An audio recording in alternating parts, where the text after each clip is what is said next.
মৌর্য সম্রাট অশোকের মহানুভবতা এবং তিনি একটি নৃশংস যুদ্ধের পর কলিঙ্গ জয় করেছিলেন, এছাড়াও যুদ্ধের ভয়াবহতা থেকে তিনি বৌদ্ধ ধর্ম গ্রহণ করেন। কিন্তু যদি বলি এগুলো সব মিথ্যে, অশোকের ছোট ছোট শিলার ফরমান অনুসারে সেই বিখ্যাত রাজা অশোক কলিঙ্গ যুদ্ধের 2 থেকে 2.5 বছর আগেই বৌদ্ধ ধর্ম গ্রহণ করেছিলেন।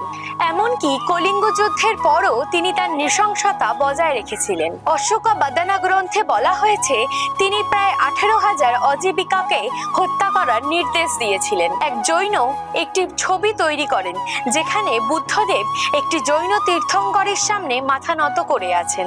ছবি দেখে শুধুমাত্র সেই কারণে সেই ব্যক্তিকে তার পুরো পরিবারের সঙ্গে সম্রাট অশোক পুড়িয়ে হত্যা করেন। তিনি একটি করে সোনার মুদ্রাও দান করেন প্রত্যেক জৈন ভক্তদের মাথার ছেদ করার বদলে। এই সব ঘটনা হয়েছিল তার বৌদ্ধ ধর্ম গ্রহণের ঠিক পরে।